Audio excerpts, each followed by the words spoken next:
Close your eyes. Let your thoughts slow to the rhythm of old trees breathing.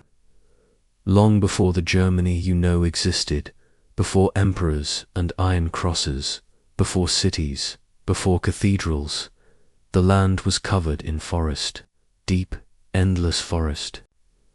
A canopy so thick it muted the sky, paths so old no one remembered who first walked them.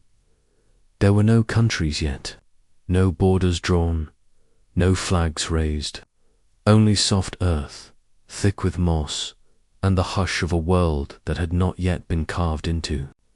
Pieces dot here, in these ancient woods, time did not move, in lines it moved in cycles.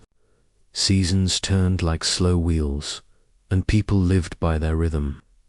You can almost hear the crackle of fire in a clearing, the steady hush of wind through pine, the careful step of someone hunting with stone-tipped tools.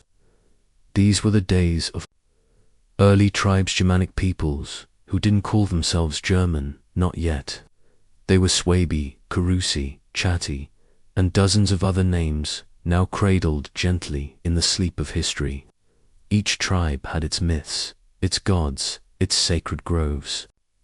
And all of them listened to the forest, because the forest, then, was everything. There were no stone cities yet, no marble statues. Civilization, as the Romans would later define it, had not reached here. But there was something older, a kind of wild knowledge that lived in the bark and bone of the land. These people believed the forest had a soul, that trees could hear prayers, that spirits lived in rivers and wolves carried messages. The world wasn't silent, it whispered constantly, in the rustle of branches, in the call of owls, in the soft decay of fallen leaves. You can almost feel it now, that ancient stillness filled with meaning. They built no monuments, but they remembered. Memory was not written down. It was sung, told by firelight, passed like bread from mouth to ear. A father's war, a mother's warning, a hunter's dream, all became part of the forest's story. And when people died, they were returned to the land with reverence, buried under cairns or laid in boats set adrift on black rivers, carried by flames into legend. You may imagine this world as harsh, but it wasn't always. There was warmth in it too. Children laughing at the edge of a stream, food shared beneath a rising moon, songs sung with no reason but joy.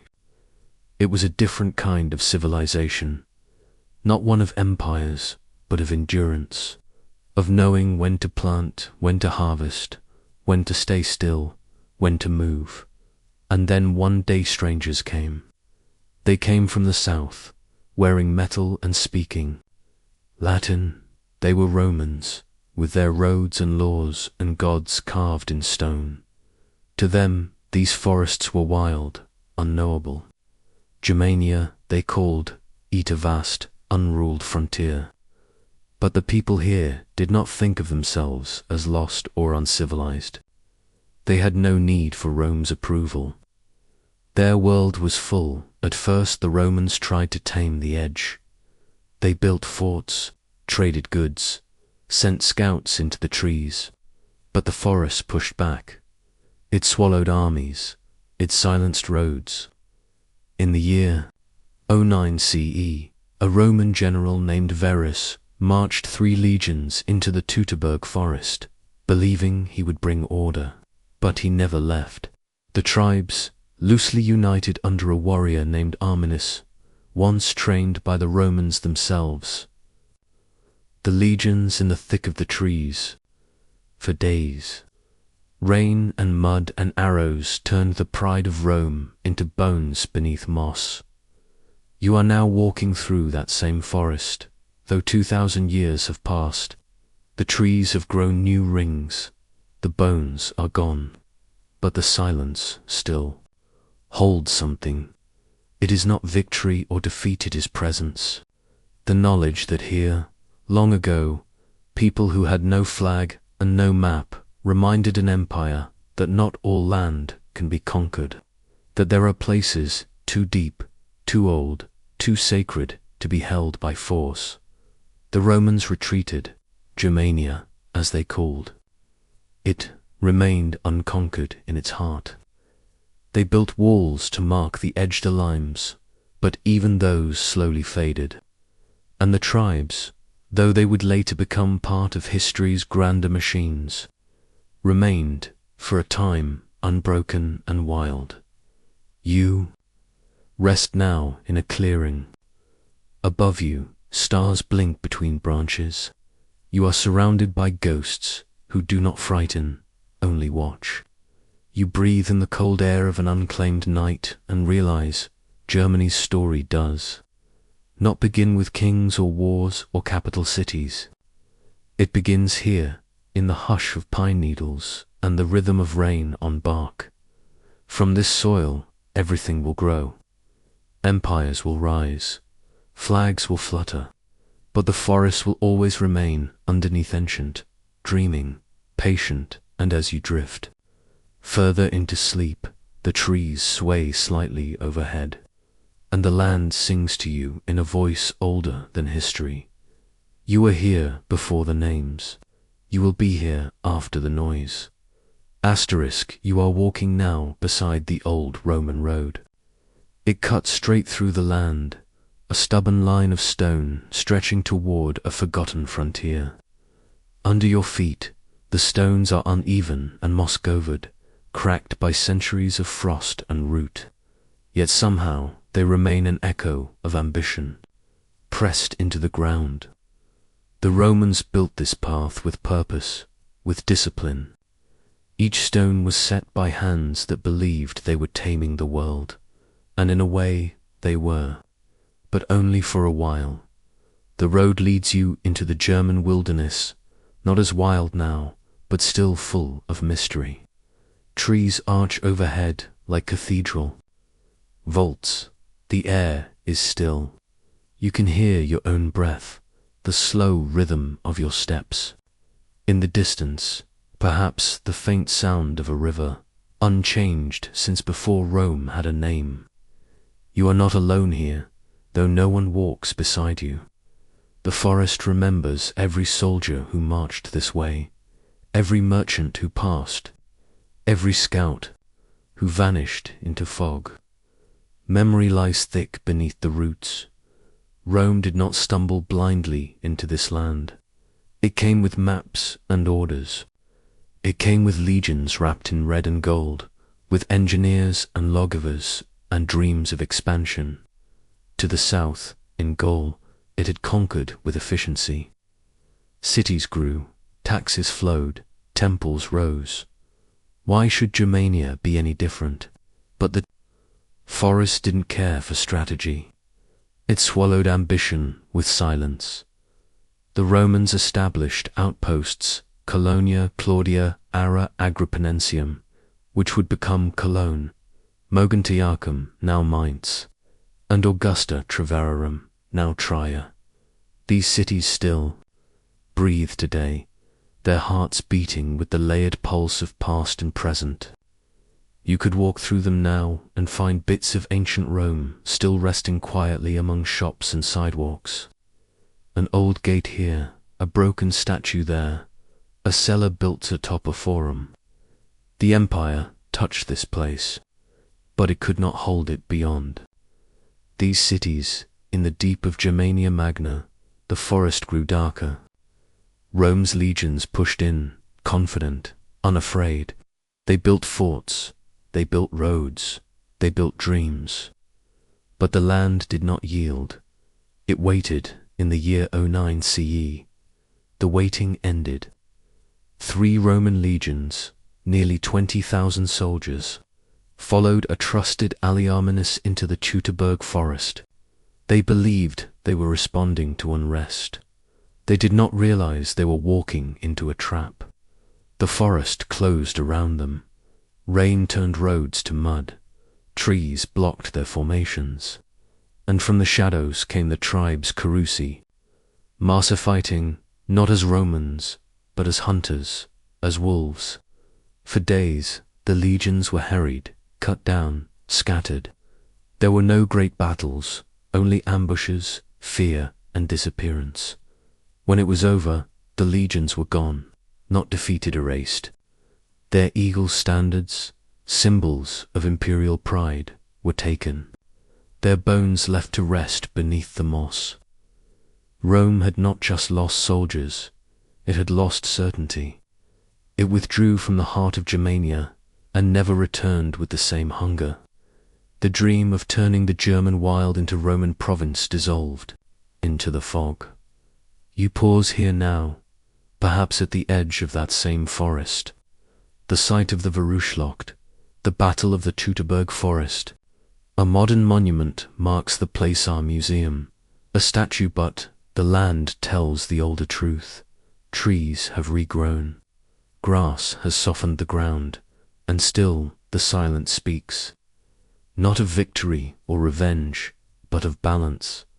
The forest remained. The empire passed through. Rome did not vanish entirely. Its culture lingered at the edges. Latin words drifted into local dialects. Trade routes survived. Christianity followed the old roads. But the deep interior of what would one day be called Germany kept its soul.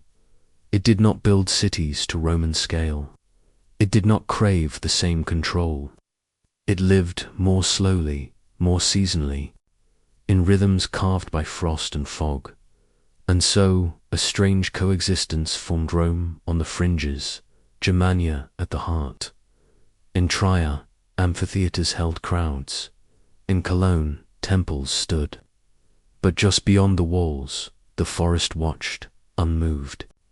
Even when Rome built its great frontier wall, the Limes Germanicus stretching over 500 kilometers, guarded by towers and forts, it was only a fence against mystery.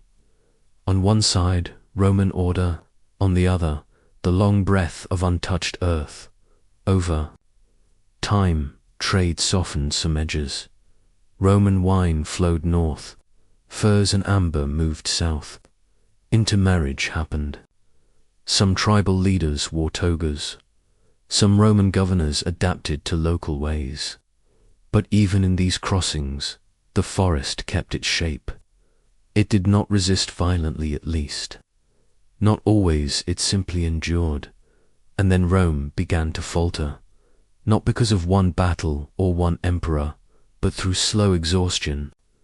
Its borders stretched thin, its power wavered. And as the empire dimmed, the tribes of Germania stirred. They moved not just against Rome, but into it. The Visigoths, the Vandals, the Suebi, and others flowed westward. Some were refugees, some were conquerors.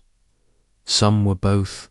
In time, they would take Rome itself, not because they hated it, but because the world was shifting beneath everyone's feet. You lie back now on the edge of that world, your head resting on soft earth where armies once marched.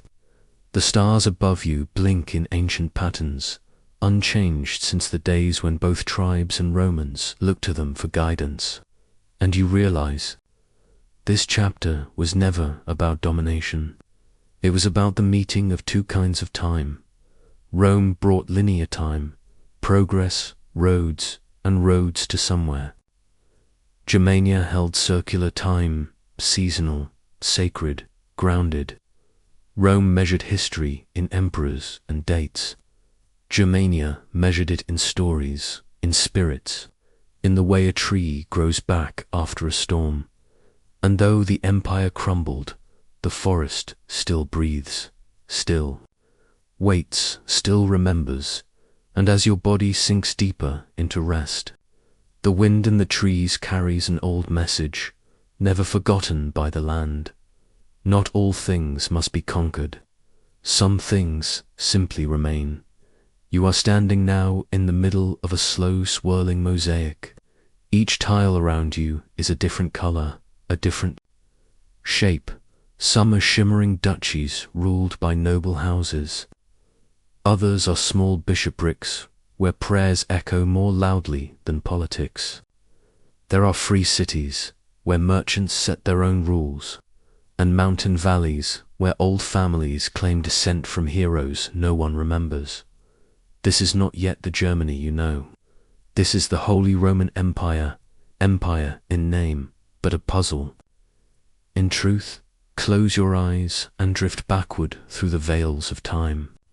It is the year 800, and a Frankish king named Charlemagne is kneeling in Rome.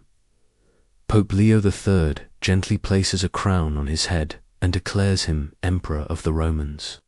The crowd murmurs, the church bells ring, and something new is born not from conquest, but from ritual, from idea. The Roman Empire is gone, but its shadow is reshaped in the light of Christendom. Charlemagne's lands span from the Pyrenees to the Danube, from the North Sea to central Italy. But when he dies, the map begins to split. The eastern half of his realm, the part that would eventually become Germany, drifts into a tangle of ambition. Kings come and go. The crown becomes less about inheritance and more about election. Power no longer passes neatly from father to son. Instead, it must be negotiated, bartered, won. Princes gather to vote. Dukes maneuver. Bishops whisper. And somewhere in all of this, an emperor is chosen, but always amid the noise of competing loyalties. You might imagine an emperor as all-powerful, but in this empire, the title is more ceremonial than sovereign. The Holy Roman Emperor was a crowned figure wrapped in golden robes, but often unable to command the obedience of his own vassals. The empire stretched across what is now Germany, Austria, Switzerland, parts of Italy, and the Low Countries, but it moved like fog, not fire. It clung to the idea of unity without ever fully achieving it. Castles rose on every hill. Some noble families controlled only a few villages, but built towers to assert their pride. Others ruled vast lands and maintained armies. Yet even the smallest lord resisted the idea of being ruled. Autonomy was prized like breath. The emperor could propose, suggest, entreat, but he had to tread carefully. Each piece of the empire defended its corner of the map, like a cat guarding a patch of sunlight. Religion to wove through this fabric. The church was not simply a spiritual body, it was a political one. Bishops ruled cities, monasteries owned farmland, abbots advised emperors, and at the top, the Pope, in Rome sometimes ally, sometimes rival, exerted a gravity all his own. When emperors angered the Pope, their authority could vanish with a letter. When emperors pleased the Pope, they gained legitimacy like a blessing from heaven. But even the holiest alliances were temporary. You were drifting now through the towns of this empire, through their cobbled streets and timbered houses. In Nuremberg, craftsmen hammer gold into chalices. In Mainz, printing presses will one day revolutionize knowledge. In Cologne, great cathedrals slowly rise, stone by patient stone, but outside these cities, the forests still whisper, and the villagers live as they always have, close to the soil, close to superstition, closer to nature than to empire. At times, the emperor's power flared brightly, under leaders like Otto I, who defeated invading Magyars and secured papal favor, or Frederick Barbarossa, who dreamed of restoring Roman grandeur. The imperial title seemed to carry true weight. But always the weight slipped. The princes would not be caged. The empire was less a kingdom and more a chorus, every voice singing its own tune, yet somehow staying within the same song. Even the name Holy Roman Empire was a riddle. It was not particularly holy, often deeply political and full of rivalries. It was not Roman, for its language, culture, and identity were distinctly Germanic, and it was rarely a unified empire. Yet the title endured for centuries because it meant something not in function but in symbolism. It linked the past to the present, the divine to the earthly. It gave Europe a story to hold on to, even if the details were always shifting. Time moved forward, the empire expanded and contracted like breath. New principalities emerged. Some territories passed quietly from one ruler to the next. Others erupted into conflict. But through it all, the idea of the empire survived not as an efficient machine, but as a dream of order, a hope that all these little pieces could somehow fit into something larger, even if only in name. You rest now beneath the arch of a ruined abbey, its stones softened by moss and centuries of rain. Once monks walked these halls. Once kings argued over who would be crowned within them. Now only wind and memory remain. You feel the pull of sleep as the past hums gently in your ears. The Holy Roman Empire was not built to conquer. It was built to contain, to hold contradiction, to balance power, to survive change. It was never simple, but in its long twilight, it taught a truth that lingers still, that not all empires are ruled from thrones.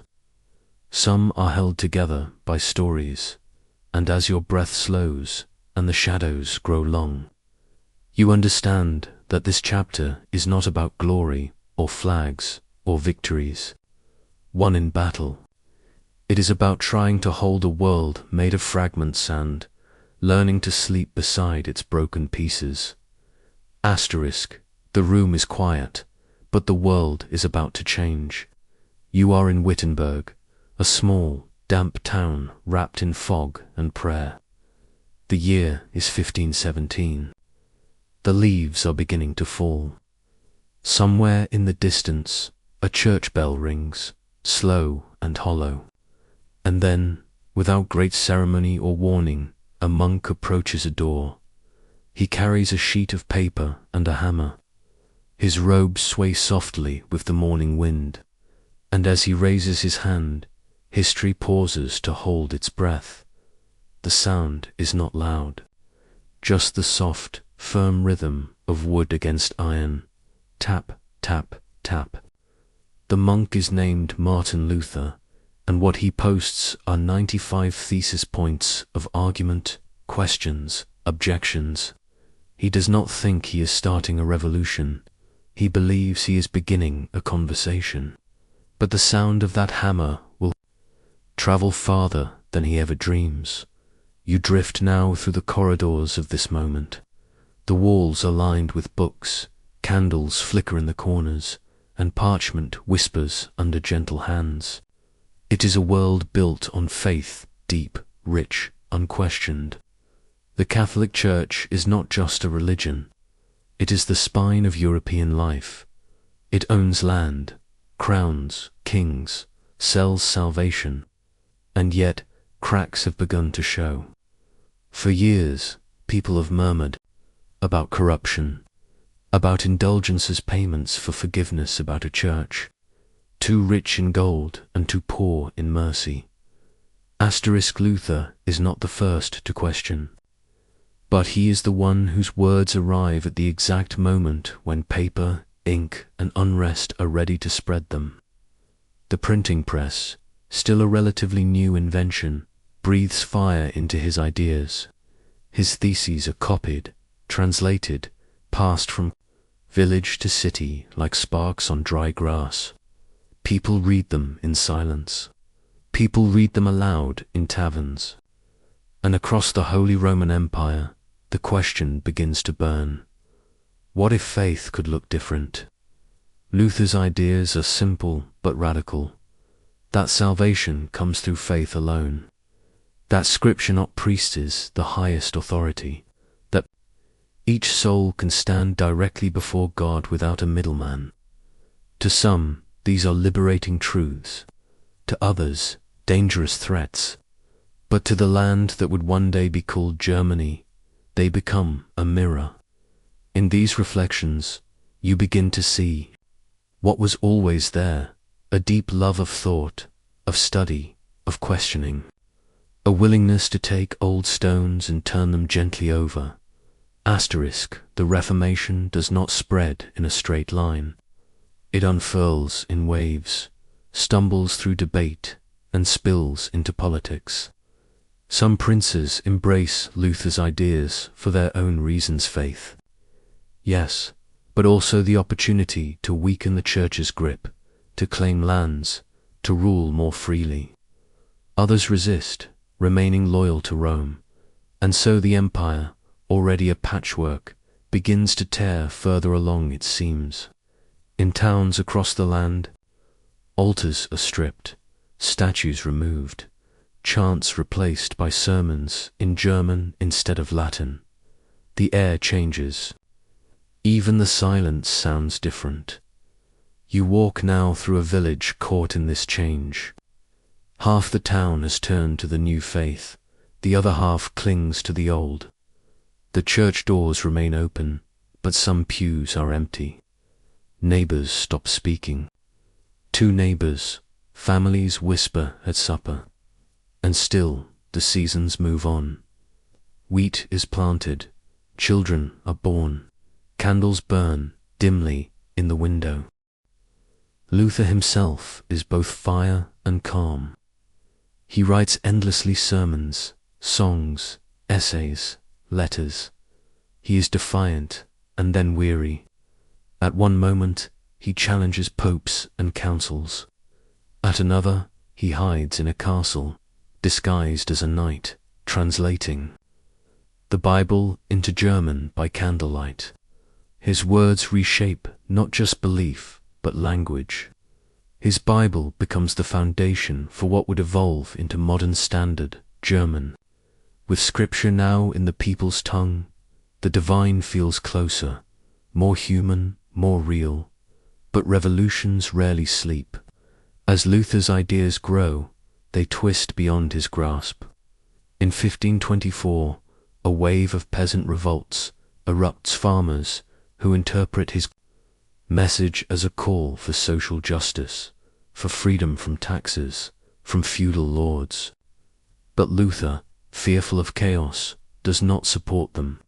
The revolts are crushed, thousands die, and something inside the Reformation changes. Its light flickers, its innocence fades, and yet the movement continues. Other reformers rise, Calvin, each adding their own interpretation, their own flame. The Holy Roman Empire splinters further. Wars loom on the horizon. But for now, you are sitting quietly in a cathedral lit by oil lamps, listening to a new kind of sermon. The language is familiar, the message is unsettling and beautiful, and outside the forest still hums. It does not care for theology, it only cares for roots and rain. The Reformation is not just about faith, it becomes a cultural awakening, a shift in how knowledge flows, how authority is questioned, how identity is formed. Germany, still not a nation but a landscape of ideas, begins to think of itself in new ways, not yet in borders or armies, but in books, in voices, in the deep interior light of introspection. You lie back now on a wooden bench in that same church, the scent of incense still lingering in the air. The walls have heard confessions, confrontations, and songs of defiance. And as your eyes close, you realize that Luther did not build a new order. He cracked the old one open and let the light pour in, and as sleep wraps around you like a robe, the hammer still echoes not in defiance, but in rhythm, a quiet beat. That reminds you, even small hands, holding simple truths, can shake the pillars of empires. You wake to the sound of distant thunder, but it is not a storm. It is the slow, grinding thunder of armies moving boots in mud, wheels on stone, cannons dragged by groaning oxen. The year is 1618. Europe, weary of faith and pride, is about to unravel. You are standing on the edge of the 30 Years' War, a conflict that will stretch across generations, claiming towns, forests, churches, and silence itself. The war does not begin in a blaze, but with a push to men thrown from a window in Prague, feathers and fury floating after them. It sounds like a moment from a tale too strange to be true, but this defenestration of Prague becomes the stone that breaks the surface of still water. The ripples expand, then roar. Religion fuels at first Catholic and Protestant states wrestling for dominance, but soon politics joins, and pride and ambition. What begins as a quarrel of belief becomes something deeper, darker, a struggle for survival. Germany still, a patchwork of principalities inside the crumbling frame of the Holy Roman Empire, becomes the battlefield, not one battlefield. All of it. Armies pour in from Sweden, Spain, France, Bohemia, and beyond. Local rulers choose sides. Some are drawn into the fire unwillingly. Others leap in, hoping to reshape the map. And as each army comes and goes, it leaves behind the same footprints: burned fields, empty villages, broken chapels, graves. You walk now through one of those villages. The windows are shattered, the hearth is cold. A prayer book lies open in the dust, its words smudged by ash. No one remains. War has not just taken lives, it has erased presence. And this happens not once, but again and again, over and over, across decades. The war does not move forward. It circles, spirals, consumes. Entire generations grow up knowing only hunger and the sound of marching feet. And yet even now the land is not completely lost. In secret corners, life still flickers. A mother hums to a child while hiding in a cellar. A farmer recedes his field after soldiers pass. A monk copies lines of scripture by candlelight, trying to preserve a world that no longer feels solid. These moments are small, quiet, nearly invisible, but they are resistance to dot by 1648, when peace is finally signed in the halls of Westphalia. The world has changed. The treaty brings no great triumph, no celebration, just exhaustion. The Holy Roman Empire remains in name, but its authority is hollow. Germany is now more fragmented than ever, its pieces hardened by trauma, its people weary of grand promises. And though the war has ended, its echo lingers in architecture, in memory. In the gaps where towns used to be, you lie now beneath the branches of a tree that somehow survived it all. The bark is charred, but green shoots grow from its crown. The wind moves softly through its leaves. This tree has seen armies come and go. It has watched flags change, languages shift, rulers rise and fall. And it has not moved, because the forest knows something wars forget. That suffering is not the end of story. That quiet outlives noise. That stillness, over time, repairs Germany. In this chapter, does not become stronger. It does not unite. It frays. But even in fraying, there is a kind of beauty of vulnerability that reminds us that the deepest roots do not grow from power. They grow from endurance. And as your breathing slows, and the imagined fires fade into embers, you remember that history, like healing, does not always rush. It unfolds in rest, in waiting, in gentle repair. You step now into a land divided not by conflict, but by detail. The war has quieted, and in its wake, Germany has not become whole. It has become precise, fragmented into hundreds of tiny states, each with its own rhythm, each ticking like a cog in a vast and ancient watch. Some are barely more than a village and a hilltop fortress. Others boast proud palaces, small armies, glittering court life, compressed into a few city blocks. All of them ruled by someone duke, prince, elector, bishop each, a thread in a fabric too fine to be seen from afar. This is not chaos. It is clockwork. You walk through this world slowly, like a dreamer moving through a dollhouse. In one town, church bells chime at 7-minute intervals, not by accident, but by local decree. In another, a university teaches Latin philosophy under candlelight while outside. Farmers turn the same soil their ancestors touched before the war. In every direction, banners flap gently in the wind, each bearing different colors, coats of arms, family sigils, but they all whisper the same thing.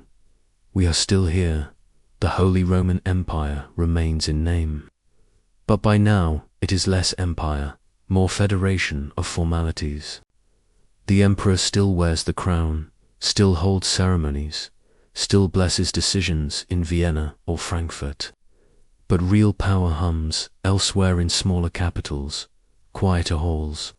Rulers rule like conductors of their own tiny orchestras, fine-tuning taxes, laws, and trade. In Weimar, culture grows. In Leipzig, merchants haggle beneath carved balconies. In Ansbach, a margrave builds an opera house so grand it feels like defiance in stone. You pass through a narrow gate into a princely court, where powdered wigs and velvet cloaks shimmer under chandeliers. Music drifts from behind gold-leafed doors, harpsichord, oboe, a soprano voice too fragile to last beyond the night. These courts are small, yes, but they do not dream small. They sponsor scientists, they commission painters, they debate enlightenment. Ideals over crystal glasses filled with local wine. In every corner, knowledge stirs, and yet, for all its charm, this world is delicate. Diplomacy replaces conquest, but jealousy still simmers beneath silk. Marriages are arranged like treaties. Borders are mapped with nervous precision. A single insult and inheritance dispute, a breach of etiquette can threaten peace in a dozen towns, but more often than not, the game is played politely. Politics by letter, by family tie, by subtle glance across a candlelit banquet. You stop in Heidelberg, where a university presses on through centuries of war and recovery. Students scribble notes by moonlight. Professors speak of law, medicine, theology, and in the courtyard, a young scholar looks up at the stars and wonders how something so vast could fit inside such a fragmented land. The question is not lost. It lingers in libraries, in salons, in the pauses between violin notes. Why are we so many things? And will we ever become one? The people ordinary and patient learn to live with it. To them, these overlapping jurisdictions and borders are simply part of life. A farmer may pass through 3 principalities on the way to market, each with a different toll. A craftsman may speak 5 dialects and owe taxes to 2 lords. But they carry on, heads down, hands busy, hearts tuned to the season, and still. The forest surrounds it all. While princes discuss trade rights, the trees listen. While courts compose anthems, the rivers hum older songs. And while men in uniforms rehearse for wars they may never fight, the wind continues through the hills like breath through a sleeping lung. You lie now in a room above a bakery in a town whose name does not appear on most maps. Outside your window, a church bell marks the hour. A cat curls on the ledge. A carriage rolls gently down the street, its wheels whispering over cobblestone. Nothing grand happens here tonight. No empire falls, no revolution stirs, only the continuation of lives, quietly lived. And in that quiet, something real takes root. Not unity, not nationalism, not yet, but identity. A growing sense that these small places, with their own clocks and customs, are part of something larger, not a single country, not yet a nation, but a shared echo, a shared rhythm, waiting patiently under the ticking of 100 town clocks. And as you sink into sleep, the chimes begin again low and slow, and you understand that history too is a music box. Sometimes it does not leap. Sometimes it winds slowly, note by golden note, toward the moment it finally sings. Asterisk, you find yourself in a small room, barely larger than a closet, high above a cobbled street in Kingsburg. The window is open. A candle flickers on the desk, its flame so still it seems to think. A coat hangs neatly by the door.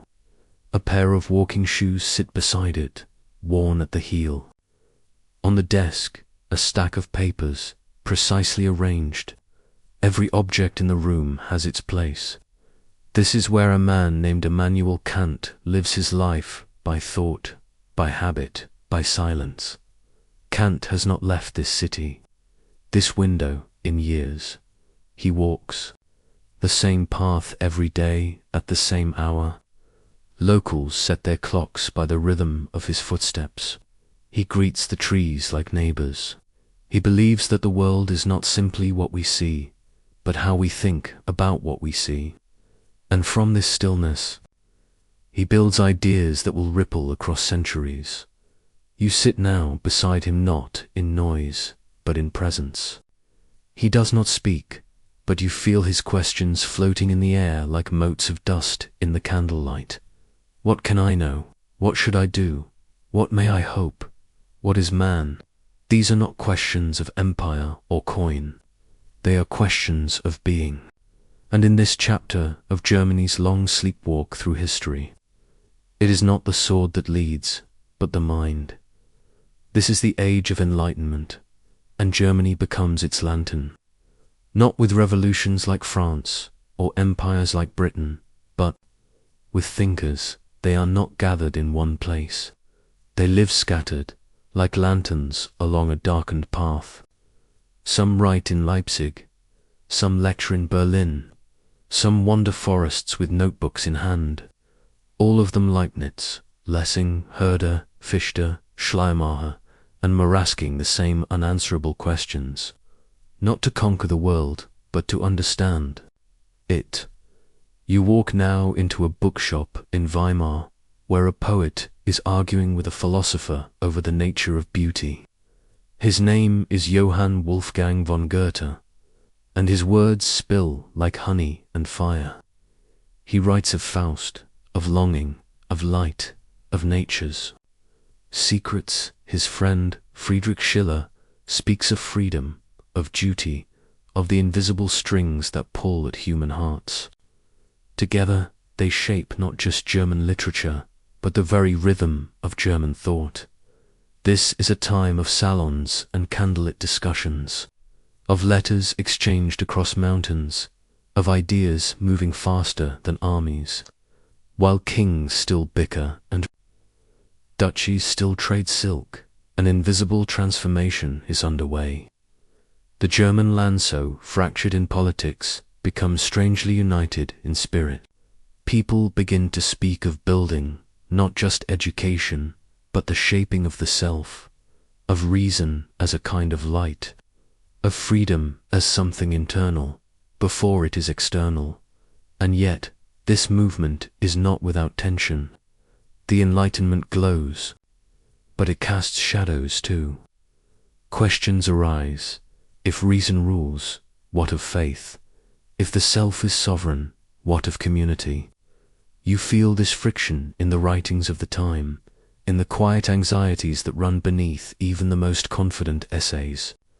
The search for truth is noble, but also disorienting. Back in Kingsburg, Kant sets down his pen. Outside, snow begins to fall silent, perfect, unchanged by philosophy. And still, the land listens. The forests do not argue. The rivers do not refute. But the minds of those who walk among them are changing. This is a Germany still without borders, without unity, without identity as a state. But it is becoming something else, a nation of ideas. You drift now to a university town, perhaps Jena, where Hegel and Schelling sit in dimly lit halls, weaving the threads of thought into systems so vast they almost swallow the world. Here, history becomes something more than a list of dates. It becomes a dialectic, a conversation between what was and what will be. The past is no longer a shadow. It is a spiral, but not all is lofty. In taverns, ordinary people begin to talk of freedom, of change. Enlightenment spills into coffee houses and corners. It begins to shape how people see themselves, not just as subjects, but as individuals, as something worthy of voice. And all the while, the empires outside tick on. The small courts continue their rituals. Armies drill. But something has shifted under their feet, like a fault line forming beneath stone. It is slow, almost imperceptible, but certain. Germany is still a geography of difference. But within its minds, a quiet unity is growing. One built not on conquest, but on questions. You lie now in the quiet of a study, wrapped in wool and thought. Outside, the snow deepens. Inside, the candle flickers lower. The philosopher sleeps at last, not because he has finished asking, but because even questions need to rest. And as your breath slows, you feel the weight of what has changed, that history, too, can be rewritten not with wars, but with wonder, not by kings, but by those who dare to ask, what if? Asterisk, you wake to a vibration in the ground. It is not an earthquake. It is a name marching across Europe, one syllable at a time, Napoleon. You feel it before you see him, a tremor in the balance of old things, a wind sweeping through the brittle leaves of ancient powers. He does not begin in Germany, but he arrives there quickly, and when he does, the clockwork of tiny states begins to shiver. Napoleon does not bring ideas so much as reality. His army crosses the Rhine like a tide, and suddenly the fantasies of philosophers and the comforts of tiny principalities find themselves face to face with muskets, codebooks, and cannon wheels. France, once full of its own revolutions, now exports a new kind of order-efficient, central, modern. For the fragmented world of German princes, it is both threat and temptation. You drift now across a map that cannot sit still. Where once there were hundreds of German territories, ecclesiastical states, free cities, knightly orders, and duchies, Napoleon begins to consolidate. He creates the Confederation of the Rhine, sweeping away the smallest pieces, welding others into new shapes. Many princes agree to his rule not out of loyalty, but survival. Better to serve the French eagle than to be erased by it. In 1806, under the weight of this change, the ancient Holy Roman Empire finally dissolves. It does not fall in fire, it simply fades. The Emperor, Francis II, lays down the crown, and with that gesture, 1,000 years of tangled sovereignty exhale into silence. Germany, as it had been, is no more. And yet Germany, as it could be, is beginning. Asterisk, not everyone mourns. Some see Napoleon's changes as progressively shin feudal privilege, standardizing laws, building roads, for those who longed for unity. He seems like a hammer that might forge something whole. but others see the cost. Independence is trimmed. Local identities blur.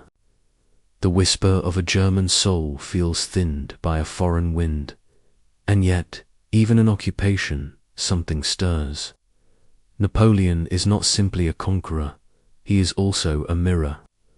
Under his pressure, Germans begin to ask themselves questions they had long avoided.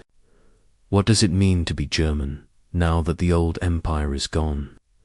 What connects a shoemaker in Hamburg with a scholar in Heidelberg or a soldier in Saxony?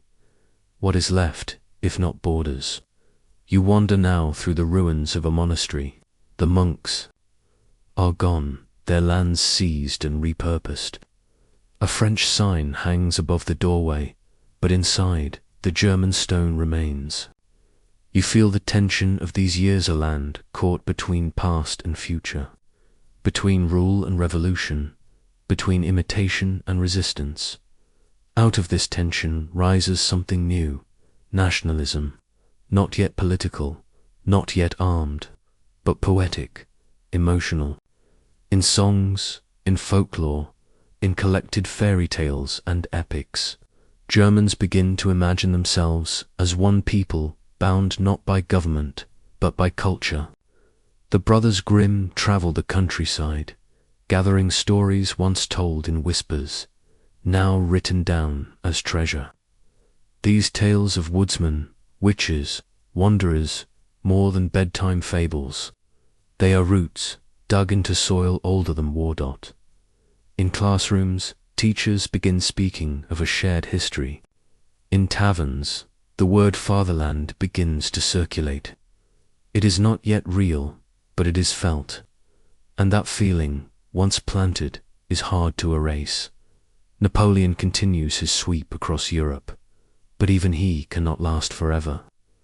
By 1812, his grip begins to falter. By 1813, German states, once his allies, rise against him. The Battle of Leipzig, also called the Battle of Nations, marks his turning point in massive conflict on German soil, with Germans on both sides. After it, the French tide begins to recede, and in 1815, at Waterloo, Napoleon falls. The map is redrawn again. But something has changed. The old has been broken, and what rises in its place is no longer content to live only in small courts and dialects. You lie now in a field where soldiers once passed, where hooves pressed the earth into memory. The wind smells of smoke and grass. The stars shine cold above you. The emperor is gone, but his shadow remains, not in tyranny, but in transformation. He did not give Germany unity, but he gave it a question it can no longer ignore, and as you drift into sleep, that question hums in the soil. If we are not pieces anymore, what are we becoming? You walk now along a riverbank where the air feels tender with thought. It is the early 1800s. The fighting has stopped, for now. Napoleon has vanished into exile, and the land he rattled is beginning to settle. But the silence he leaves behind is not peace, it is possibility. In that hush, voices begin to rise not from armies or emperors, but from dreamers. They are speaking of something that does not yet exist, something felt rather than seen. They are speaking of Germany, but not. The Germany of borders, not yet, not of flags and parliaments and military drills. This is a soft Germany, stitched together in verses, in fairy tales, in classrooms, in songs. A Germany of forests shared across provinces, of language that flows like a river through dialect and difference. You hear it in the whisper of university. Halls where students wear black coats and drink dark beer and speak in glowing terms about liberty, unity, the rights of man. They gather at bonfires, raise toasts to Goethe, sing old folk songs. They do not yet have a country, but they believe. One can be imagined in Jena, In Heidelberg, in Berlin, the universities hum with thought. The movement is not political, not quite. It is romantic, in the deepest sense. An awakening of identity, not as obedience, but as belonging. Even the word nation feels soft in their mouths, not yet hardened by war. It means something, warm, something shared.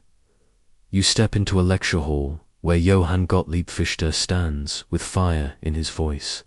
He speaks not of kings, but of culture, of spirit, of what it means to be German. The students listen with eyes full of stars, their notebooks trembling slightly with anticipation. They are not thinking of conquest. They are thinking of unity, dignity, home.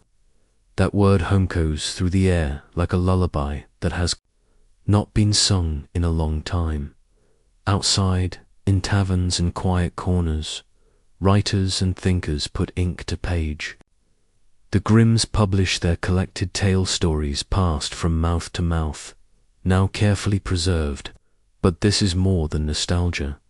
It is an act of gathering, of weaving together a people whose identity has always lived between the lines, and yet the rulers are uneasy.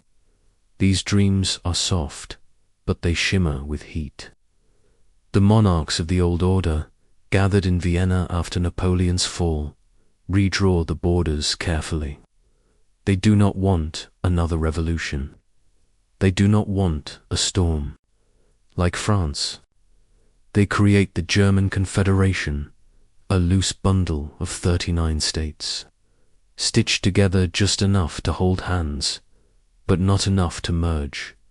The goal is not unity, it is containment, but the dream has already escaped. You walk now through Hamburg, where thousands gather for a festival, not in rebellion but in celebration. They wear black, red, and gold, the colors that will someday wave as the German flag. But here they are only symbols of hope. Hope for freedom of the press, hope for justice, hope for a homeland that listens to its people. You hear speeches, music, laughter, and then, beyond a cheer, you hear something else, fear. Because even dreaming can be dangerous. In the years that follow, the authorities begin to tighten. Censorship returns. Books are banned. Student groups are broken apart. Those who speak too loudly are exiled or watched. But the dream continues. In shouts, but in whispers.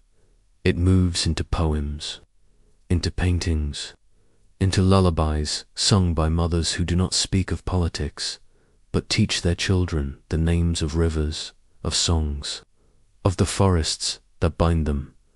You now stand before a printing press, turning slowly in a dimly lit room. A pamphlet slides into your hand. It reads, "We are not divided, we are waiting." The ink smells fresh, the words feel old. This is how a nation is born, not in declarations, but in repetition, in longing, in the space between breaths. And then comes the storm. In 1848, across Europe, revolutions bloom like sudden fire. In Germany, thousands rise, students, workers, poets, farmers are crying for unity, for liberty, for voice. In Frankfurt, a parliament is formed. Debates begin, maps are drawn. For a flicker of time, it seems the dream may finally become shape. But the old powers are not ready to yield. The emperor refuses the crown. The revolution splinters. Soldiers return. The dream folds itself back into silence. The Frankfurt Parliament dissolves, and with it, the first open attempt to birth a German nation. And yet, the dream is not lost. You walk now through a quiet village where nothing seems to have changed. The baker bakes, the smith hammers, the church bell still tolls, but in the schoolhouse, children are learning a shared history. In the libraries, dusty maps are being replaced. In the hearts of the people, something has taken root, because now the idea is no longer new. It is part of them. It has weathered defeat, but it has not disappeared. It has become a seed in the soil, patient, resilient, certain.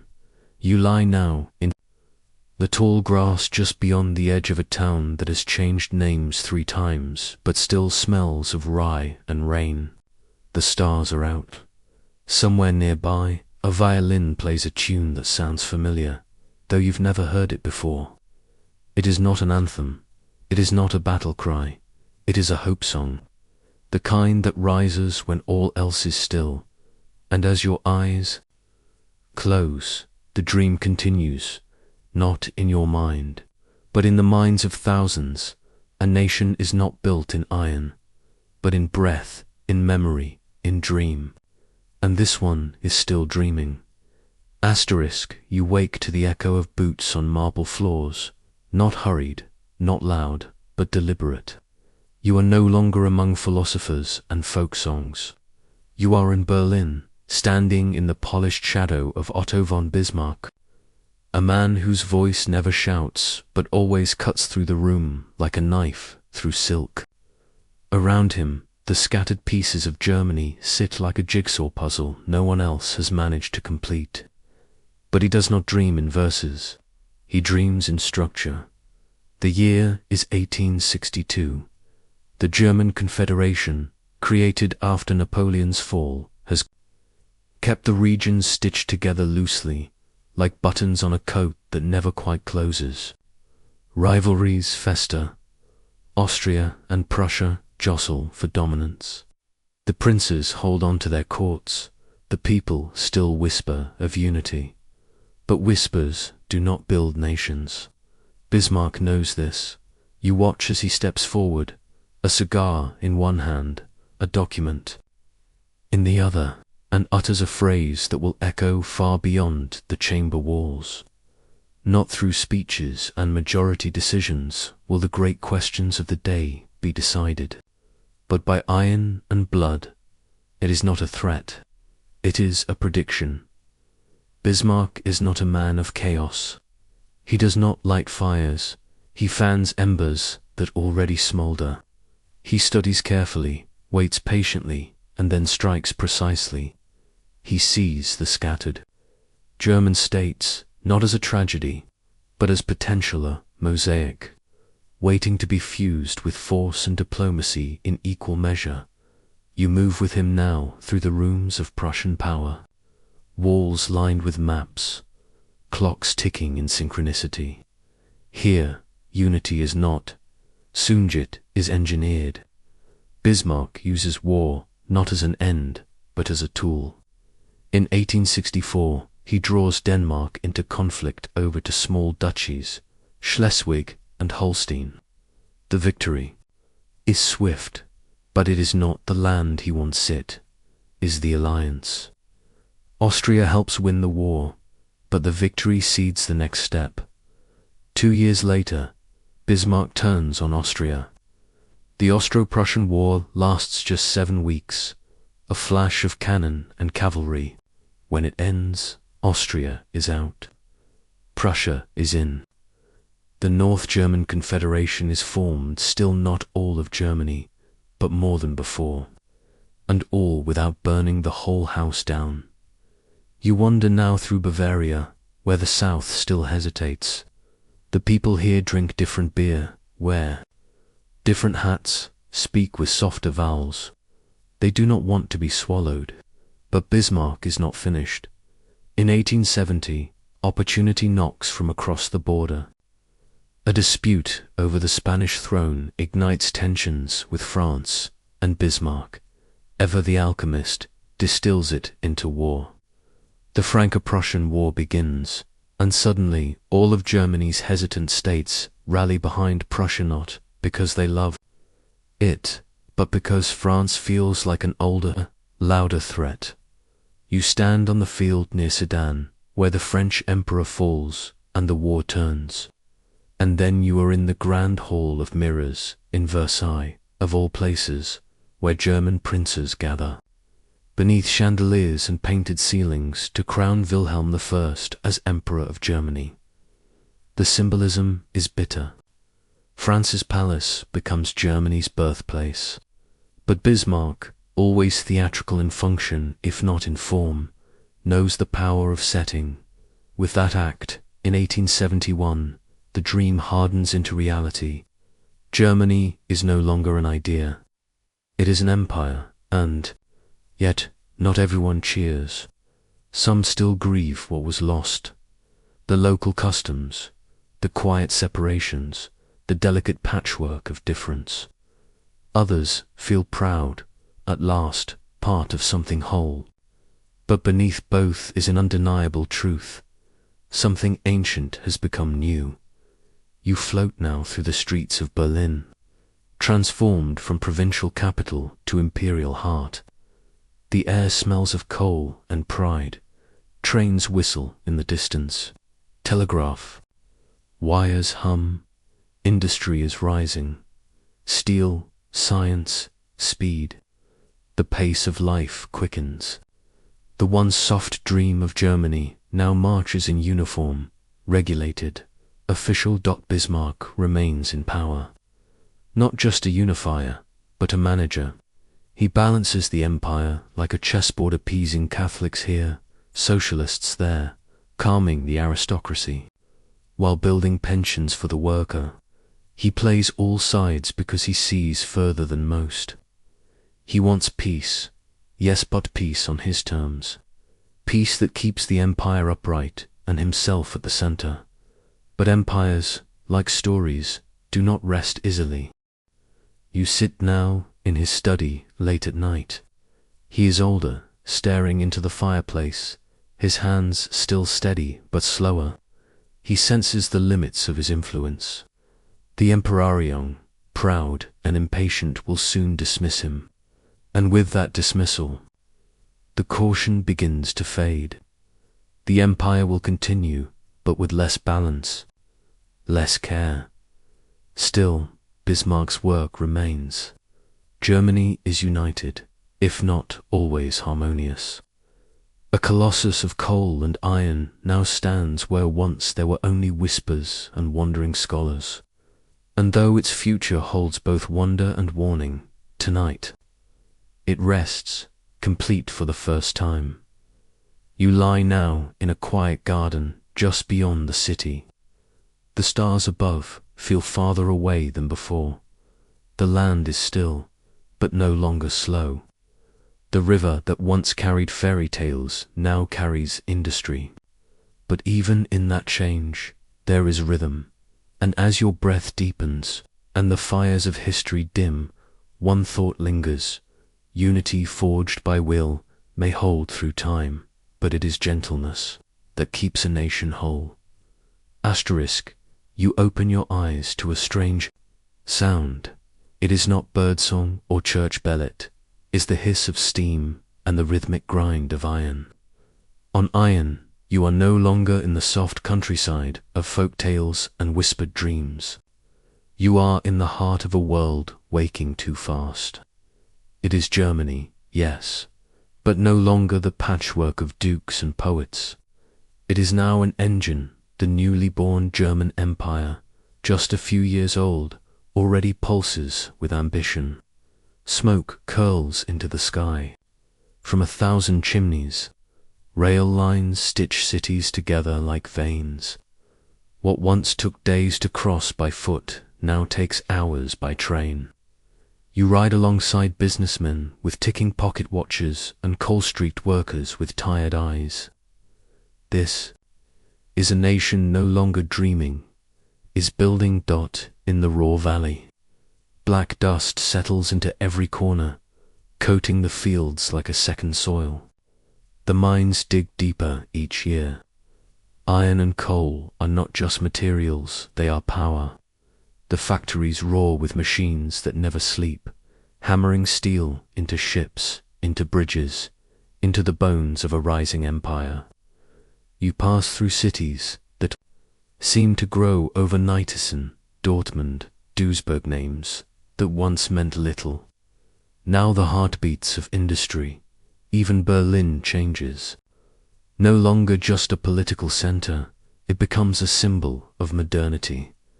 Electric lights appear in the streets, typewriters clatter in offices, telegraph wires hum with invisible language, elevators rise, towers grow, and beneath it all, the rhythm of the factory clock begins to replace the rhythm of the church bell. You wander now into a laboratory, where scientists in round glasses measure chemicals with trembling hands.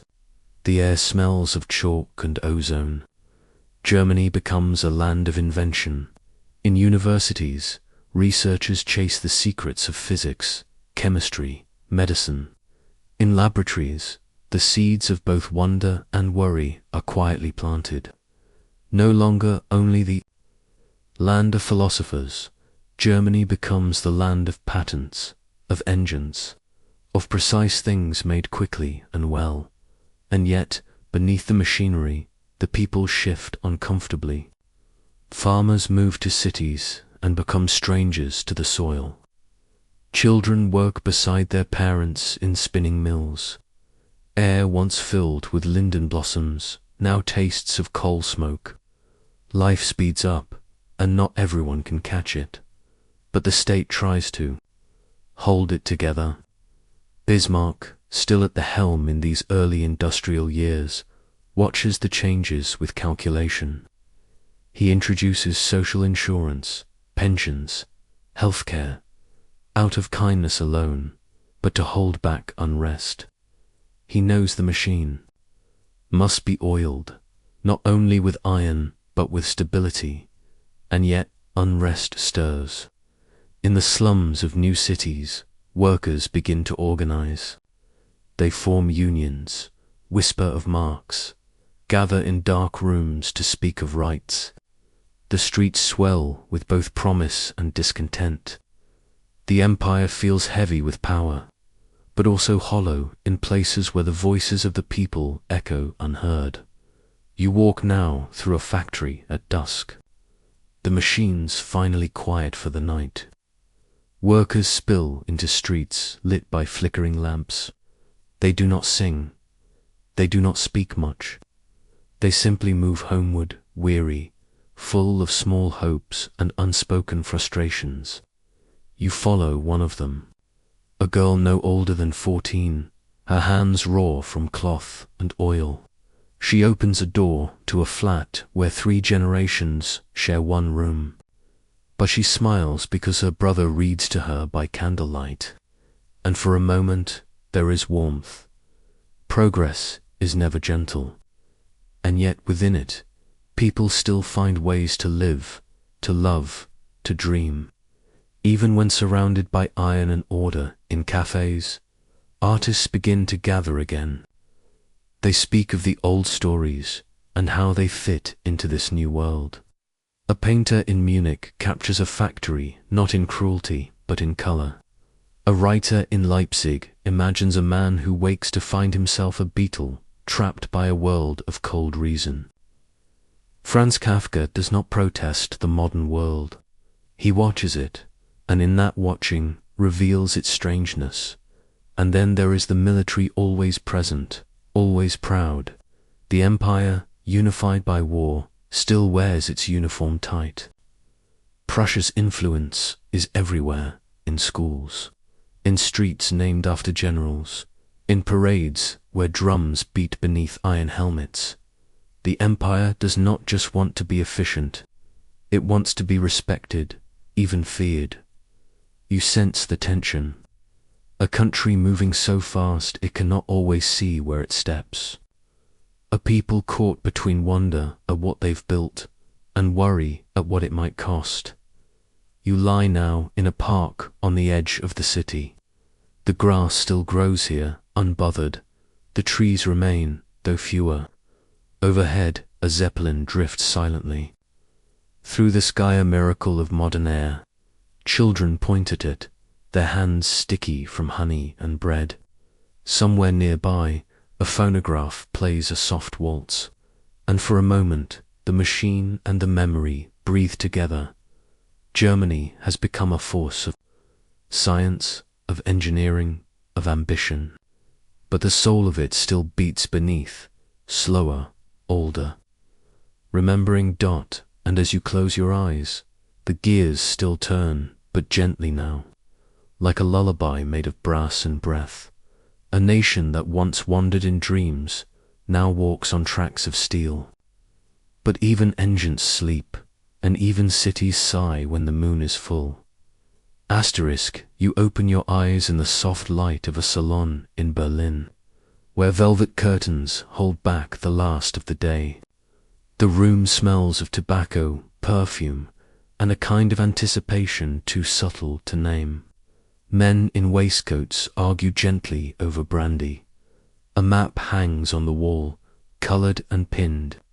The names are familiar, but something about them feels brittle, like porcelain under pressure. The room does not know it yet, but it sits at the edge of an error, the edge of a fuse.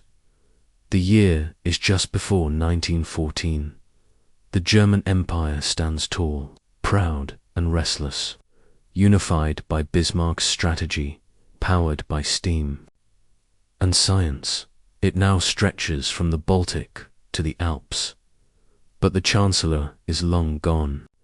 In his place stands Wilhelm II, the Kaiser with a withered arm and an unyielding will. He is not a man of caution.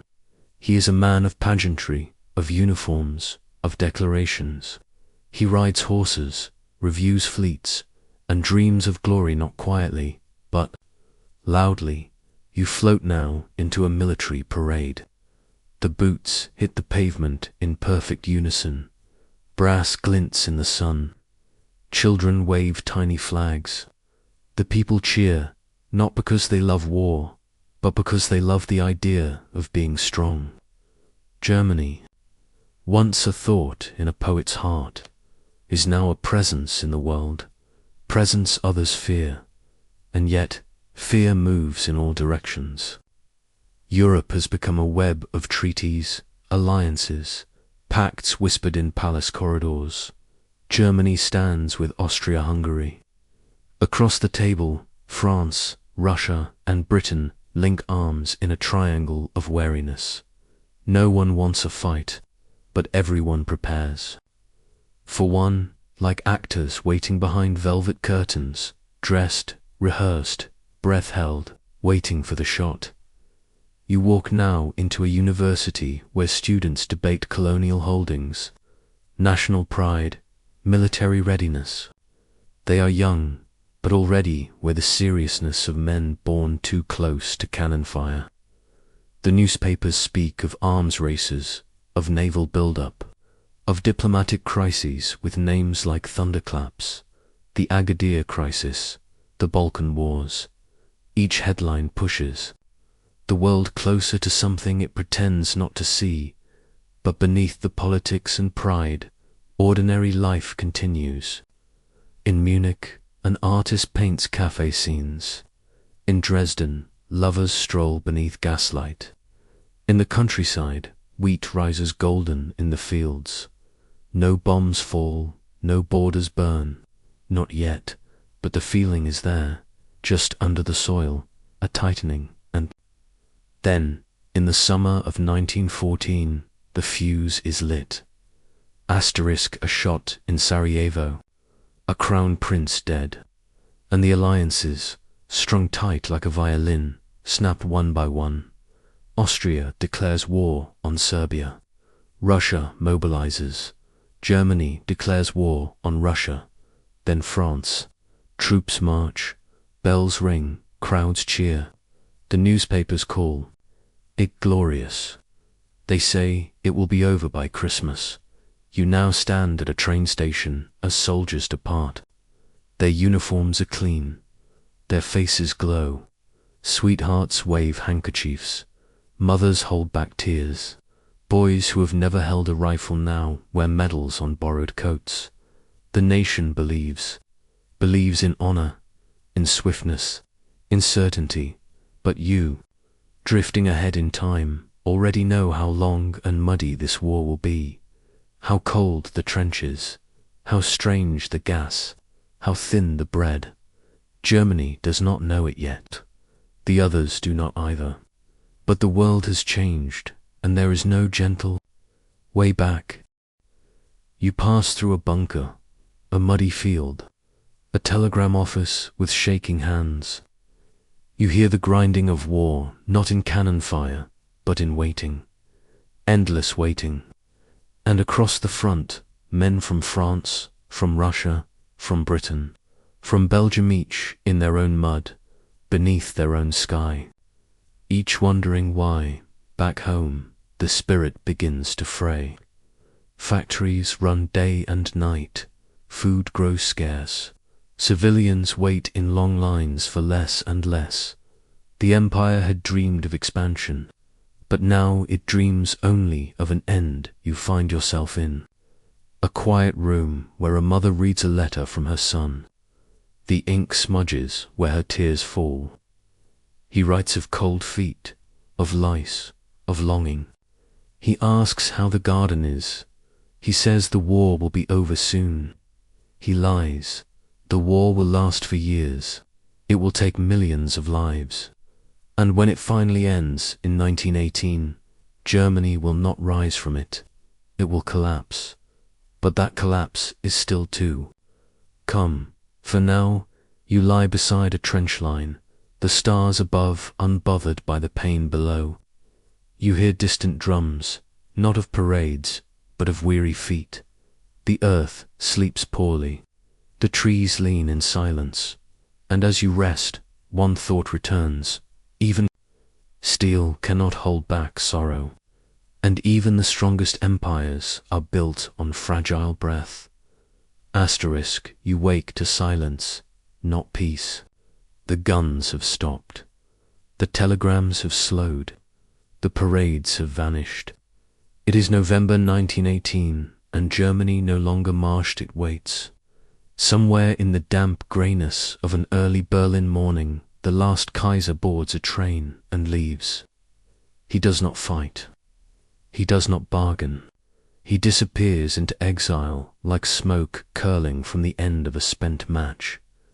The empire that once stood with iron spine has crumbled, not in fire, but in exhaustion.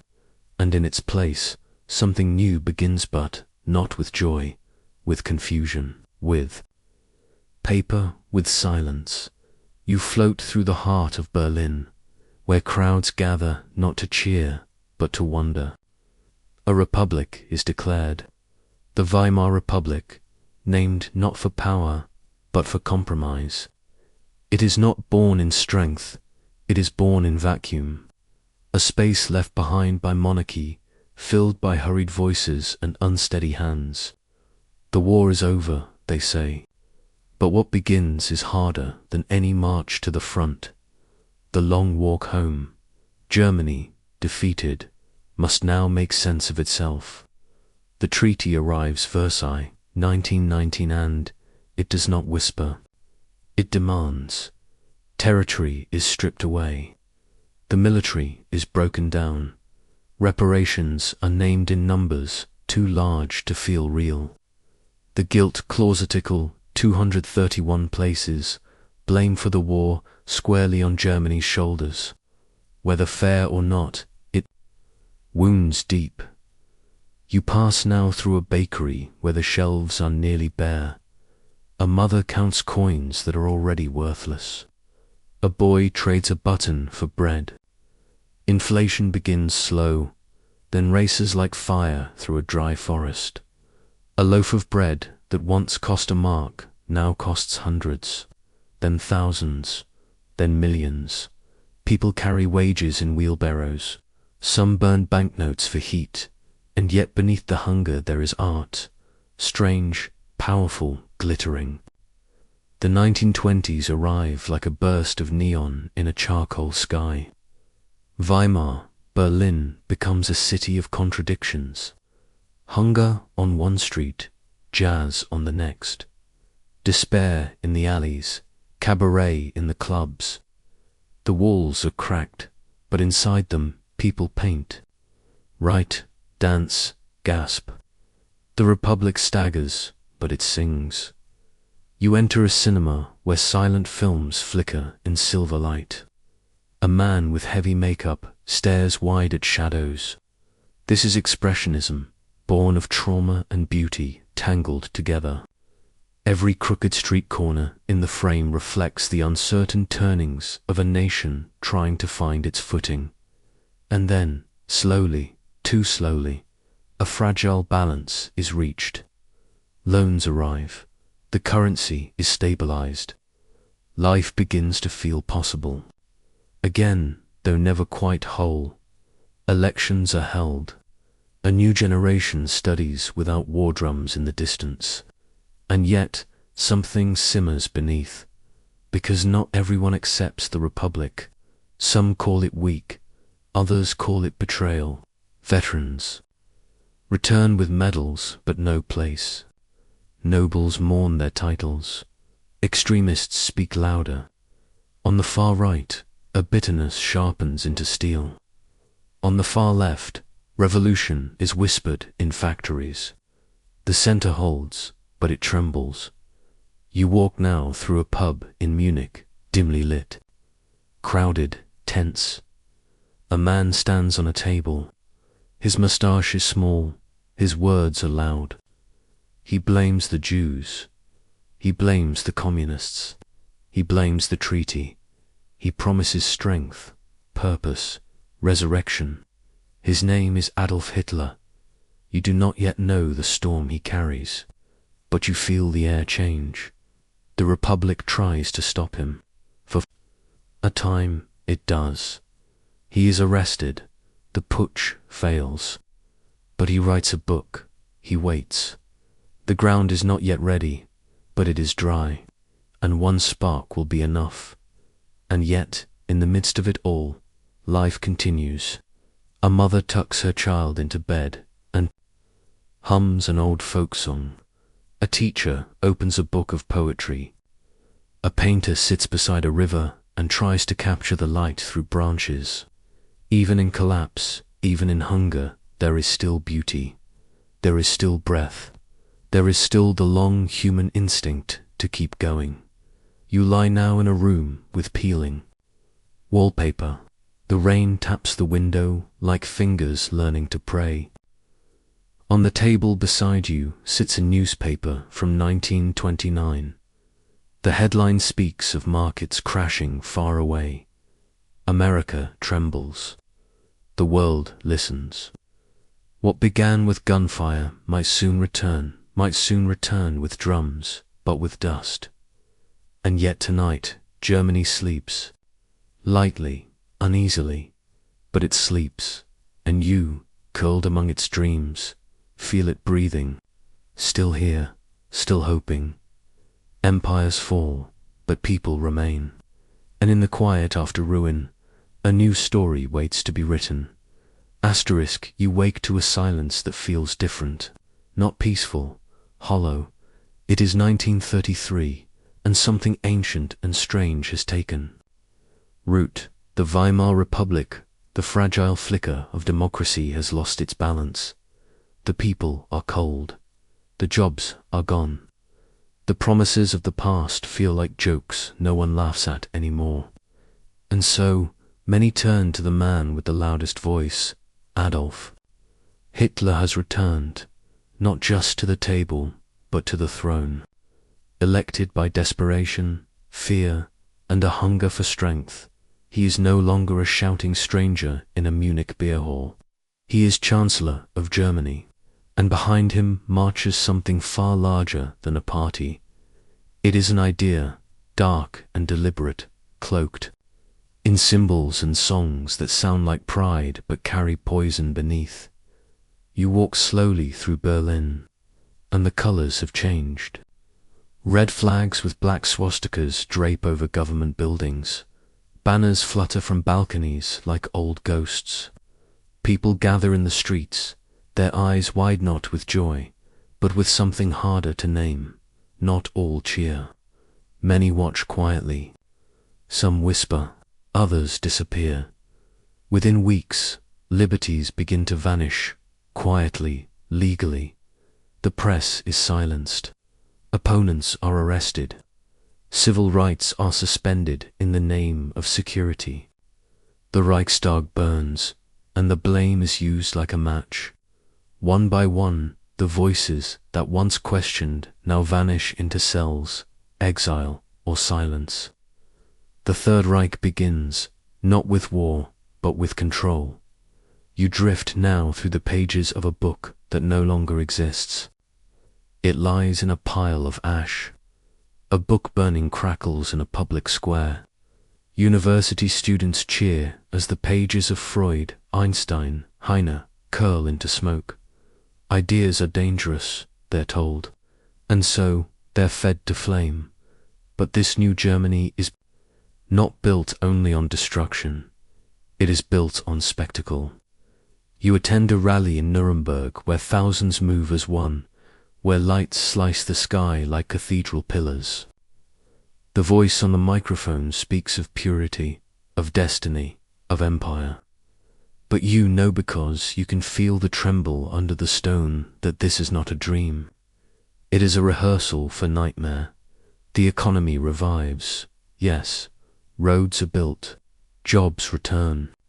But beneath that progress lies a terrible trade, the cost of silence, the price of obedience. And soon policies grow teeth. Jews are stripped of citizenship.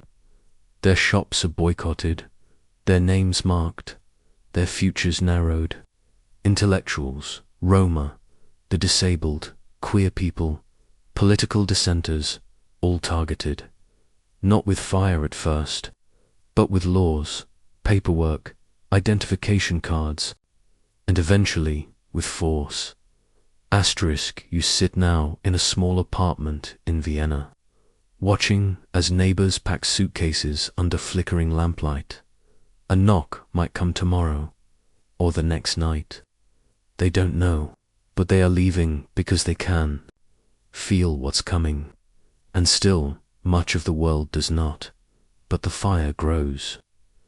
1939 arrives like thunder. Germany, now bold, now armed, reaches into Poland and the rest of Europe. Still trying to believe peace could hold, can believe it no longer. World War II begins, not with ceremony, but with silence shattered. You drift over maps as they change. In real time, France falls, the Low Countries fall, the bombs fall on London, the tanks roll through Russia. But this is not the same war as before. This one is total, and it carries inside it a horror that history had not yet imagined. Behind the front lines, behind the uniforms and speeches, the Holocaust begins. Camps, trains, names written in ink that will never be read again. 6 million Jews, millions Roma, disabled, queer, political prisoners, murdered, not in the chaos of battle, but in the machine of policy. You stand at the gate of Auschwitz, where words fail. The sign says Arbeit matched Freiwerk, makes you free, but no one believes that here. You hear only footsteps and silence. You see piles of shoes, of hair, of names turned to ash. It is not a battlefield. It is something colder, something planned. And back in Berlin, the tide turns. The world fights back. The alleys land on beaches. The Russians push from the east. Cities burn. Rail lines are bombed. The once proud empire begins to crumble again. But this time, it falls not from exhaustion, but from the weight of its own evil. In 1945, the war ends. Hitler dies by his own hand in a bunker beneath a city reduced to rubble. The Reich falls. The camps are opened. The world stares into its own abyss. You walk now through the wreckage of a street you remember from before. The lampposts stand crooked. The buildings are hollow. And yet in the cracks, grass grows. In one broken apartment, a mother rocks her child. In another, someone plays a quiet violin. The world is still here, Germany is still here, but changed, forever changed, and as you lie once more beneath the stars, distant from fire and flags, you listen to the land breathe, weary, wounded, but waiting, because even after flame, the soil remembers rain. And even in shame, a people can begin again. Asterisk, you wake to the sound of boots on concrete. But these are not the boots of war, they are the boots of border guards, of watchmen pacing along a wall that should not be there. It snakes through Berlin, like a scar through skin, high and hard, topped with wire. On one side, children laugh beside televisions and neon signs. On the other, grey buildings wear the same tired expression. It is one country, but only on paper. The year is somewhere after 1945, though it stretches in both directions like fog. The war is over. The Nazis have fallen. But Germany, once again, must begin from ruin. And this time, it does not rise as one. The victors divided like pie, west to the Allies, east to the Soviets. The capital, Berlin, is cut too, even though it sits entirely within the East, and so begins a new kind of silence. You drift along the western half, where West Germany, the Federal Republic, tries to forget. American money pours in, cities are rebuilt, jazz arrives on radios, jeans appear in windows. The economy rises like steam from new factories. People move fast, buy cars, build houses. It's called the Wirtschaftswunder, the economic miracle. But beneath the surface, the past is not so easily buried.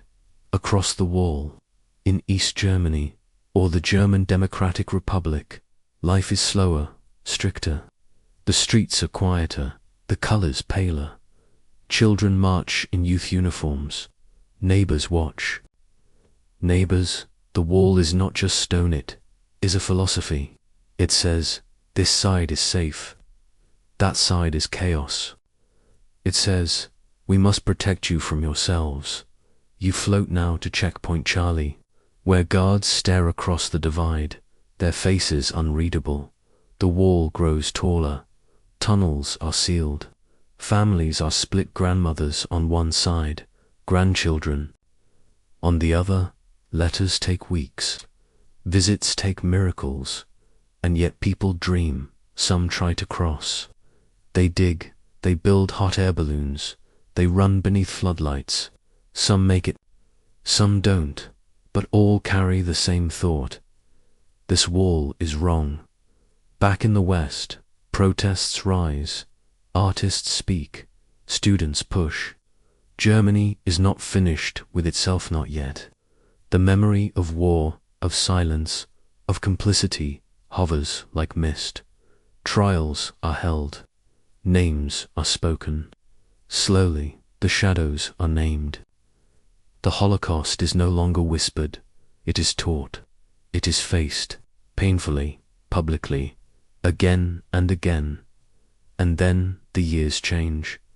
The world moves faster. The Cold War thaws. The Soviet Union begins to waver. East Germany watches, trembling in. Secret crowds begin to gather, not with stones, but with candles.